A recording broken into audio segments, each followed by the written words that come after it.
Leyentes, ¿cómo están? Pues nos llegó el día de hablar de mis lecturas de octubre. Este año no me ha atrasado, ¿verdad?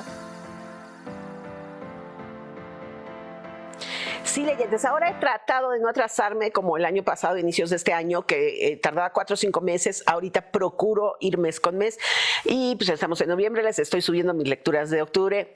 Voy bien. Octubre fue buen mes año lector, 9 libros leídos, tengo audiolibros, tengo libros electrónicos, tengo libros en físico, como en todo. Ya saben que a mí me gustan todos los formatos, aunque no todos los formatos, no todos los libros sirven en todos los formatos, por lo menos para mí. Pero eso ya será tema de otro video. Pero bueno, ¿qué libros leí en octubre? Empecemos por fantasía. Como yo les decía el mes pasado, yo leí 6 de Cuervos, que tenía muchas ganas, pero resulta que tienes que leer primero la trilogía de las Grichas. Y me leí el primero y el segundo libro. El primero es Sombra y Hueso y el segundo es Asedio y Tormenta de Leigh Verdugo. Estos dos libros, bueno, ya nos narran, ahora sí entiendo lo que es una grisha, nos narran este mundo fantástico donde hay ciertas personas que tienen ciertos poderes y se les llaman grisha. Por ejemplo, Vendaval, que pueden soplar, manejar el viento de alguna manera. Y es un reino que la oscuridad lo está atacando y no sabemos por qué la oscuridad. Por otro lado, tenemos la historia de una niña huérfana que crece con un amigo, que entran al ejército, que ella es cartógrafa, no es grisha, y de repente pasa algo y resulta que ella tiene el poder de manejar la luz. Pero en ese reino manejar la luz es muy importante, sobre todo imagínense si los está atacando la oscuridad. Y bueno, es toda la historia de Alina, esta chica, que además es todo lo que tienen que aceptar en el cambio. Me está gustando mucho porque tiene que aceptar la personalidad. Luego nos ponen en la historia que es una persona muy sencilla y que de repente tiene poderes y todo funciona. No, y aquí ella tiene un dilema muy fuerte de que ahora que tiene ese poder, que puede ayudar a su pueblo y que todo el mundo tiene esperanza en ella y hasta dejan a decir que es la diosa de la luz, tiene que cambiar, ya no puede seguir con las mismas amistades, ya no puede seguir con las mismas actitudes, ya no puede actuar como actuaba antes, como un adolescente, porque ahora tiene mucha responsabilidad tras de ella, con todos los demás grishas, con el hijo del rey, con el rey, aunque el rey es muy, bueno, no les spoileo, pero tiene mucho más responsabilidades. La verdad es que se leen rapidísimos. Yo el 1 y el 2 me los leí en una semana. El 3 sí me estoy tardando más, ya platicaremos después de él, pero sí es muy buena trilogía, es muy buena propuesta de fantasía para mí. Después leí de Alfaguara El crimen de la magistrada de Francisco Pérez de Atón, que es un libro que, híjole, me gustó mucho porque se trata de del crimen de la magistrada, porque si les digo más les voy a spoilear. Rosalía Alballeros, que es una mujer muy legal en una Guatemala, bueno, es donde se ambienta la novela, en una Guatemala muy, pero muy, muy corrupta. Hay un crimen y su asistente Rodrigo quiere saber por qué sucedió este crimen, pero te pone un ambiente con mucha corrupción. Y todo empieza con otra persona que en su casa deciden hacer una alberca y empiezan a escarbar para hacer el hoyo para la alberca y se encuentran restos humanos. Y bueno, empieza a entrar la policía, a él lo empiezan a amedrentar, que se quede callado, que no mueva, no se investiga, él empieza a mover las cosas. Es una historia contada a 2 voces, pero muy, muy interesante, sobre a lo que puede llevar un ambiente tan corrupto a una persona muy legal. De Isabel Allende me tocó leer un libro bien distinto a lo que escribe normalmente Isabel Allende, que es El cuaderno de Maya. Se dice que lo escribió cuando sus nietos empezaron a crecer y fue un mensaje para ellos. Eso es lo que se dice. El cuaderno de Maya nos presenta a una joven.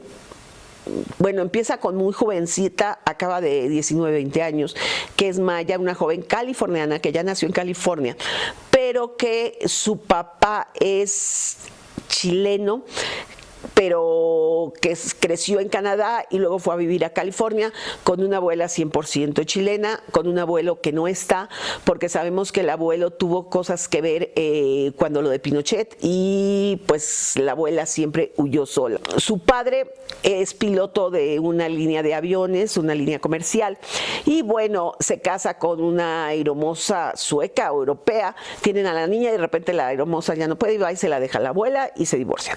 Y ella crece siempre con su abuela, y la abuela se volvió a casar con un hombre afroamericano, y ella adora, tienen una comunicación tan linda, pero el abuelo enferma y se muere, y en eso el papá ya se había vuelto a casar, se divorcia, y esta chica se pierde en un mundo de drogas, de malas amistades, y por algo que hace, la abuela la tiene que mandar hasta Chile al sur, a una isla perdida en la nada de Chiloé, donde viven solo 300 gentes, para protegerla.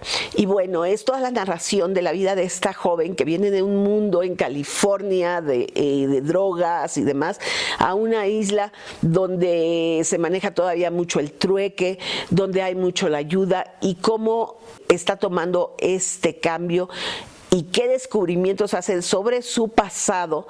Ella va descubriendo cosas sobre su pasado y también nos va dejando ver a nosotros cosas de su pasado en California, porque huyó. Les digo, es una novela muy distinta.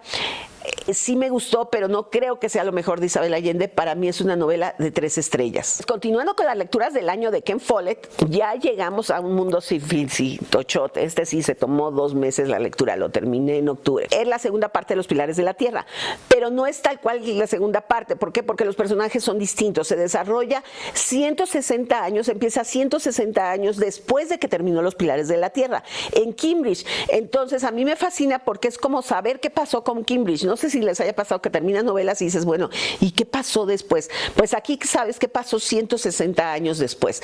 Te narra algunas cosas de los personajes anteriores. Muchos de los personajes son descendientes de esos de Los Pilares de la Tierra, pero no tiene que ver la historia. Y aquí nos presenta a Caris, una chica adolescente, imagínense, en la época medieval, en 1300 y tantos. Bueno, en 1327 empieza, cuando ella tiene como 7 años, después se va desarrollando a lo largo de toda su vida de esta chica. Pero esta mujer que no se quiere casar para no pertenecer a un hombre, que ella quiere ser doctora. Pero imagínense eso en la época medieval, con toda la iglesia que era la que tenía la razón, todo lo que se da. Y por otro lado nos vuelve a presentar otro personaje que es muy buen constructor, como Jack, pero aquí es constructor de puentes, ¿sí? Que es Memphis. Y más que constructor, es una persona muy inteligente. Tanto Caris como Memphis son unas personas que les funciona el intelecto, que no se dejan llevar por lo que se decía en ese momento, ¿no? Está la peste porque es un castigo de Dios, y si te enfermas es que Dios te castiga. No, ellos empiezan a razonar sobre eso y sobre muchas cosas más. Como siempre vemos la presencia de la iglesia, que como puede ser positiva, si una persona buena es el líder, puede no ser tan positiva. Y aquí vemos 2 personajes por parte de la iglesia que son muy ambiciosos, pero sobre todo el segundo, cómo va creciendo, viene de la nada, es un personaje que crece enormemente. La verdad es que me gustó mucho. Para mí es igual que Los Pilares de la Tierra, 5 estrellas. En thriller y novela del terror leímos El Silencio de los Inocentes. El Silencio de los Inocentes, que tuvo una película muy buena con Anthony Hopkins, que hacía Hannibal Caníbal. Me gusta más el libro porque, como siempre, aunque la película es muy fiel, y sí, es muy fiel al libro, pues no te pueden incluir tantos detalles, y hay ciertos detalles que le hacen falta. La verdad es que es buenísima. Aquí bueno, en la película Hannibal es el personaje principal, pero aquí tienes una dificultad para saber quién es el personaje principal. Si es ese Hannibal Caníbal, que es un psicólogo muy inteligente que está en la cárcel porque pues comía y invitaba a comer a sus amigos o a sus no amigos, carne humana, pero muy inteligente, está en una cárcel especial.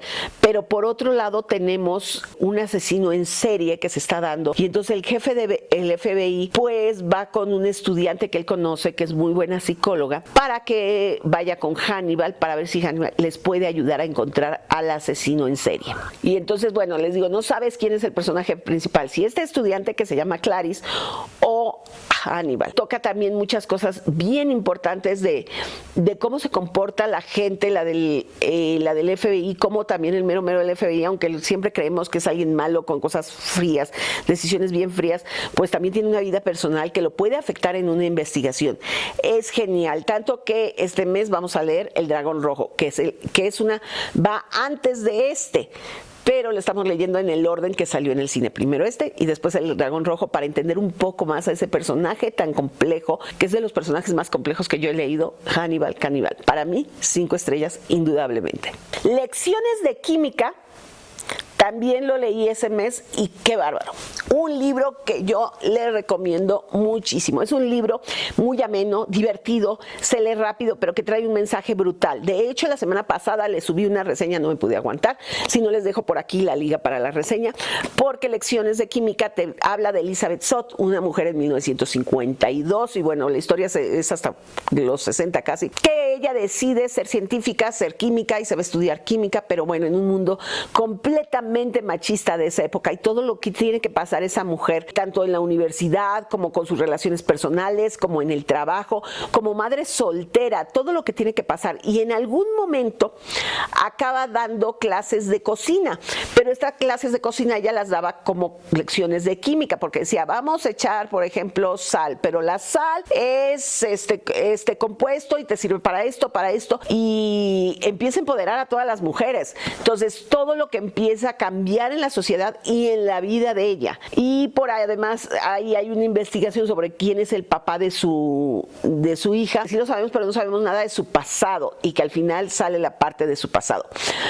Para mí es un libro déjenme ver cuántas estrellas le puse, es un libro de 5 estrellas. Cambiando un poco el género de mis lecturas, leí más storytelling y menos A mí qué, de Juan Luis R. Pons. Es un libro que no es novela, no es ficción, es un libro de no ficción. Déjenme les digo, porque tuve la oportunidad de entrevistar a Juan Luis R. Pons.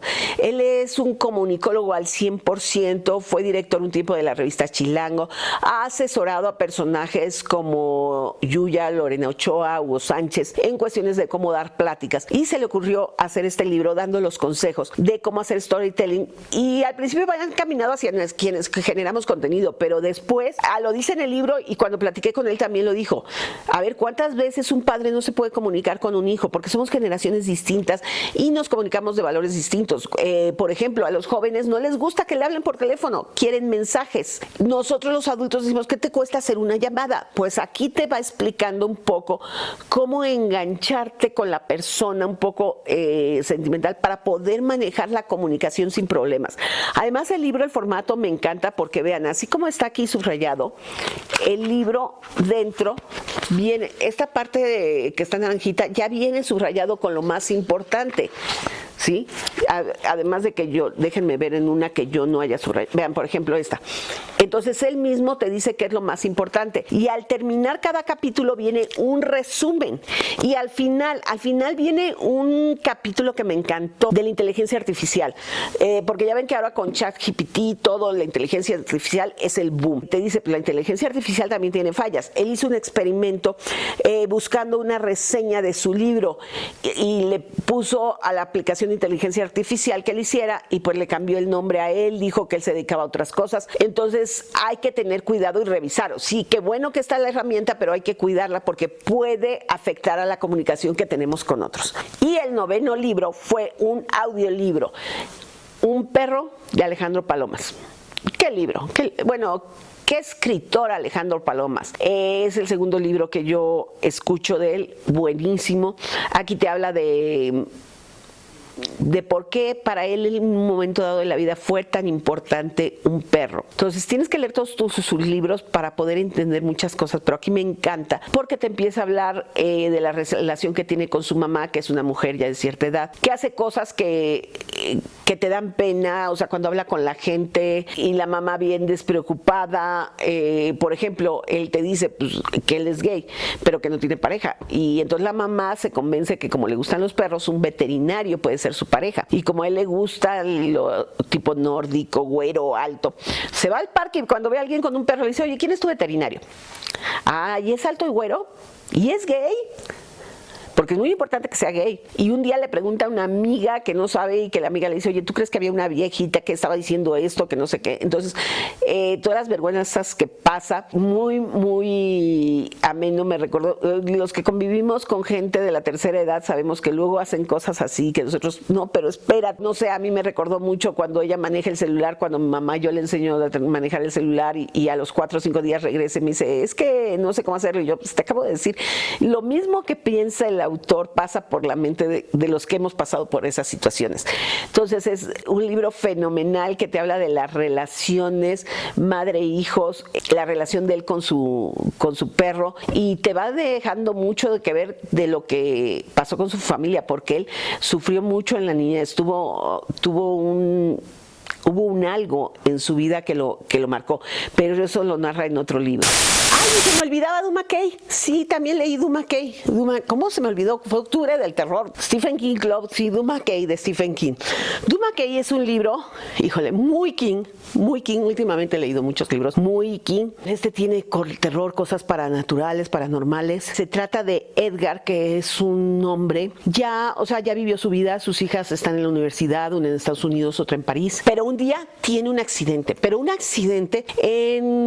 con una grúa, un accidente muy fuerte donde pierde el brazo derecho y además tiene problemas en la cadera, en la pierna, se golpea la cabeza.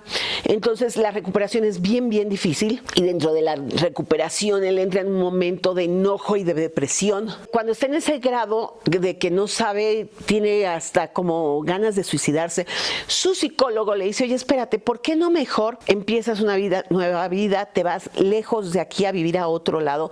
Para esto él vendió su negocio que era muy exitoso, entonces problemas económicos no tiene, y te vas a otro lado y haz algo que te gustara hacer antes. Y él decía, no, pues jugaba golf, pero cuando yo era joven pintaba. Pues ponte a pintar, o sea, ponte para que empieces desde cero. Y entonces decide irse a Florida, que además es bien raro que Stephen King ambiente un libro fuera de Maine. Este lo ambienta en Florida y en Minneapolis, que es donde vivía él antes, y llega a una pequeña isla de la costa oeste de Florida que se llama Duma Kay. Aquí hay una serie de casas que son de la misma dueña, de Elizabeth. Él renta una que está pintada de rosa y le dice Big Pink, donde en esa casa además a lo largo de los años ha sido rentada a grandes artistas. Y él ahí empieza, contrata a un chico universitario, Jack, para que lo ayude en forma, no de tiempo completo, pero que maneje, que lo lleve a hacer compras, pues que le arregle cosas de la casa, que sea como su asistente, pero no de tiempo completo. Entonces él empieza en esa casa y en la noche empieza a oír ruidos, y como el mar estaba cerca de la casa, por debajo de la casa, él dice son las conchas del mar. Pero lo que sucede es que empieza a pintar muy bonito, pero muy bien, exageradamente bien. Pero cuando pintaba le venía una comezón y él sentía que tenía su brazo. Entonces, bueno, eso es la parte del personaje principal.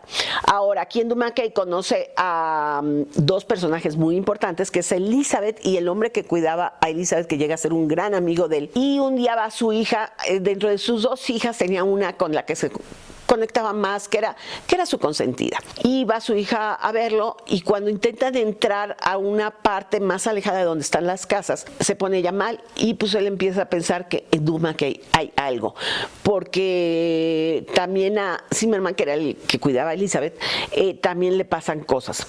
Entonces empieza a ver una serie de investigaciones, de cosas, de eventos, porque resulta que en Duma Kay vive un ente desde hace muchos años y no es tan bueno. Hasta ahí les platico, porque si les platico más, les espoleo de qué se trata, o sea, de qué es lo que está pasando en Duma Kay. Aquí lo importante del libro es que hay que tomar en cuenta es Stephen King.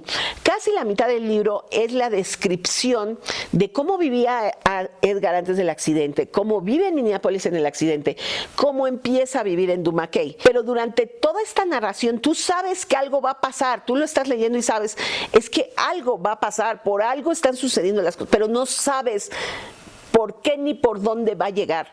Pero cuando empieza a pasar, se va como media. O sea, y bueno, estas fueron todas mis lecturas de octubre. ¿Ustedes qué tal les fue? ¿Qué libros están leyendo? ¿Ya leyeron alguno de estos libros? ¿Les gustó tanto o igual que a mí o menos, denme su punto de vista, porque ya saben que siempre su punto de vista se los agradezco muchísimo, porque a mí me pudo haber fascinado o no gustado un libro, por ejemplo, El Cuaderno de Maya, que para mí fue de 3 estrellas, y ustedes me dicen, no, es fenomenal por esto y esto y esto. Y entonces cuando empezamos a dialogar, empieza a abrirte el mundo y empiezas a ver las cosas diferentes o desde otro punto de vista. Y como siempre, ya saben, si les gustó este video, dedito arriba; si no les gustó el video, dedito abajo. Déjenme sus comentarios, suscríbanse al canal si no has suscrito, denle clic a la campanita para que se enteren cuando yo suba nuevos videos y puedan seguirlos viendo. Y nos vemos la semana que entra para seguir hablando de libros y lectura, que es lo que más nos gusta, ¿no?